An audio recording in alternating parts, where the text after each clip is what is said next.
కూడా 95% నాకు పనిచేశారు ఆర్యవైశ్యులు. తర్వాత ఏఎంసీ డైరెక్టర్లు, hospital directors and corporation director, state corporation డైరెక్టర్లు, పార్టీ పదవులు నాకు జిల్లా అధికార ప్రతినిధి, రకరకాల 26 పదవులు ఇవ్వడం జరిగింది తెలుగుదేశం పార్టీలో కృష్ణారెడ్డి గారి ఆధ్వర్యంలో.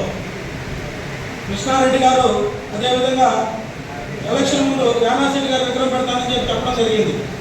మనందరూ కూడా తెలుసు, గత ప్రభుత్వంలో నేను పోయి అడిగినప్పుడు గత ప్రభుత్వంలో ఉండేవాళ్ళని మేము ఇక్కడ పొట్టి శ్రీరాములు సెంటర్లో యానాశెట్టి గారు విగ్రహం పెడతారు, మీరు ఎలా పెడతారు పెట్టండి చూస్తామన్నారు. అదే ఎలక్షన్ టైంలో మాట కూడా జరిగింది కృష్ణారెడ్డి గారు యానాశెట్టి గారికి. నేను అప్పుడప్పుడే చెప్పాను, పొట్టి శ్రీరాములు విగ్రహం అక్కడ ఉంది కాబట్టి కావల్లో పొట్టి శ్రీరాములు లాంటి వ్యక్తి కావాలి, పొట్టి శ్రీరాములు యానాశెట్టి గారు ఆయన విగ్రహం ఉండాల్సిన అవసరం ఉందని చెప్పాము. ఆ రోజు ఎలక్షన్ అయిపోయిన తర్వాత 1 మంత్లోనే ఆయన విగ్రహం పెట్టడం జరిగింది కృష్ణారెడ్డి గారు. ఆ విధంగా నిజంగా 174 నియోజకవర్గాల్లో ఆర్యవైశ్యులకు న్యాయం జరుగుతుందో లేదో నాకే తెలియదు, కానీ ఇక్కడ కావాలి మన ఆర్యవైశ్య సంఘం అధ్యక్షుడిగా నాకు చెప్పాల్సిన బాధ్యత ఉంది. 24/7 ఆర్యవైశ్యులకి ఆయన సేవ చేస్తూనే ఉన్నారు. ఇదే నిజం. దేశంలో అన్ని దగ్గర ఆర్యవైశ్య భవన్లు ఉన్నాయి. కావల్లో ఆర్యవైశ్య భవన్ లేదు.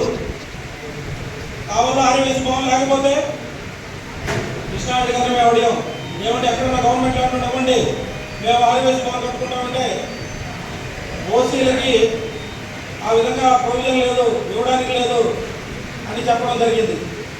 నేను వాస్తవంగా కనుక్కుంటే ప్రొవిజన్ లేదని చెప్పారు. లేదని చెప్పినప్పుడు ఈరోజు కావల్లో అన్ని కమ్యూనిటీలకి భవన్లు ఉన్నాయి, ఆర్యవైశ్య భవన్ లేదు. ఎక్కడ కూడా ఏ దేవాలయాలు కావచ్చు, ఏ జిల్లా కావచ్చు, ఎక్కడైనా కావచ్చు, ఫస్ట్ ఆర్యవైశ్యులకు భవన్ ఉంటుంది, తర్వాత ఇతర కమ్యూనిటీలు ఉంటుంది. ఇక్కడ కావల్లో ఎందుకు లేదు నాకు తెలియదు, నా స్థాయి కూడా కాదు. ఈరోజు కావలి మండల ఆర్యవైశ్య సంఘం ఆధ్వర్యంలో ఆర్యవైశ్యుల సోదరీమణుల కలయిక కార్యక్రమం ఏర్పాటు చేయడం జరిగింది. ఈ యొక్క కార్యక్రమం మనం ఎందుకు ఏర్పాటు చేసుకున్నాం, మీరందరూ కూడా మీ పనులు పోగొట్టుకుని కావలి మండల ఆర్యవైశ్య సంఘం పిలుపు మేరకు మీరు ఇక్కడికి రావడం జరిగింది. మా వ్యాపారాలు పోగొట్టుకొని ఇక్కడే మీకు నేను చెప్పాలి. ఈరోజు ముందుగా కావలి మండల ఆర్యవైశ్య సంఘం తరఫున చేతులెత్తి అన్నం పెడుతున్నాను. ఎందుకంటే మీరందరూ కూడా మమ్మల్ని గౌరవించి ఇప్పటి వరకు ఇక్కడికి వచ్చిన దానికి. ఈరోజు ఈ మీటింగ్ పెట్టడానికి కారణం ఏమిటంటే తెలుగుదేశం పార్టీ అధ్యక్షులు, జాతీయ అధ్యక్షులు, మన ముఖ్యమంత్రి నారా చంద్రబాబు నాయుడు గారు ప్రతినిధిగా సోమిశెట్టి వెంకటేశ్వర గారు ఇక్కడ రావడం జరిగింది. సోమిశెట్టి వెంకటేశ్వర గారు అంటేనే చంద్రబాబు నాయుడు ఫ్యామిలీలో ఒక మెంబర్. చాలామందికి తెలియదు ఆ విషయం. తెలుగుదేశం పార్టీ పుట్టినప్పటి నుంచి ఇప్పటి వరకు ఆయనకున్న టాప్ 10 మెంబర్స్లో, చంద్రబాబు నాయుడు గారికి ఉన్న టాప్ 10 మెంబర్స్లో సోమిశెట్టి గారు ఒకరు. సోమిశెట్టి గారికి మొన్న కర్నూలు వెళ్ళినప్పుడు సోమిశెట్టి ఆర్యవైశ్యులందరినీ కూడా మనకి 99%, 95 నుంచి 99% పార్టీకి పనిచేయడం జరిగింది. ప్రతి నియోజకవర్గంలో తిరిగి నియోజకవర్గంలో ఆర్యవైశ్యులకు ఏమైనా ఇబ్బందులు ఉన్నాయా, ఏమన్నా అక్కడ లోకల్ ఎమ్మెల్యేస్ కానీ, ఆ జిల్లా నాయకులు కానీ, మండల నాయకులు కానీ, గ్రామస్థాయి నాయకులు కానీ ఆర్యవైశ్యులు ఇబ్బంది పెడుతున్నారా, ఒక్కసారి నువ్వు రివ్యూ చేయాలి, నువ్వు ఓపెన్ చేసుకొని తిరగాలి అని చెప్పడం జరిగింది మన ముఖ్యమంత్రి నారా చంద్రబాబు నాయుడు గారు. ఆయన ఆదేశానుసారం ఆయన ప్రతినిధిగా ఈరోజు సోమిశెట్టి వెంకటేశ్వర గారు మన కావలి నియోజకవర్గానికి రావడం జరిగింది. అదేవిధంగా మనకి ఈరోజు అదృష్టం ఏమిటంటే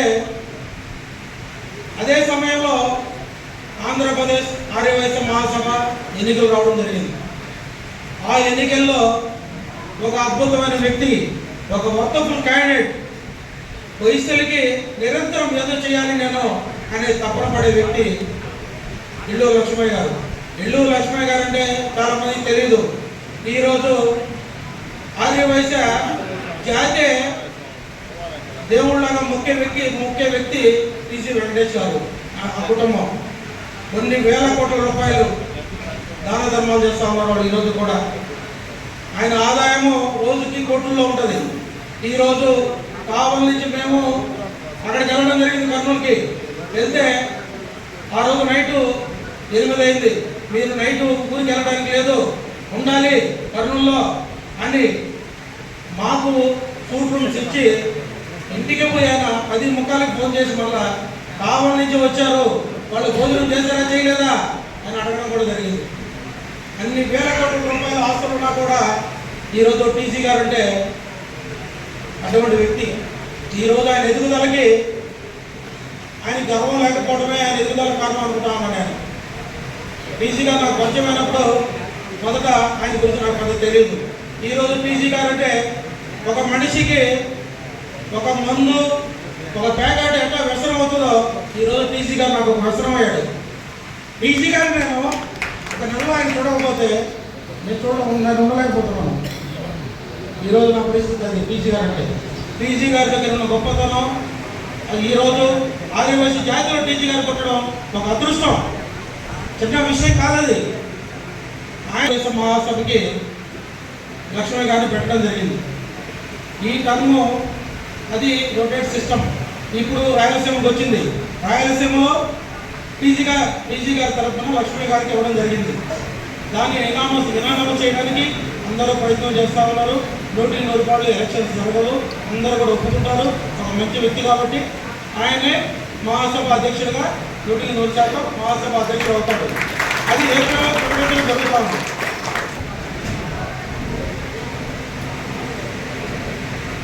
ఎంతో మంది ఫ్యాక్షన్ ఏరియా అది కర్నూలు.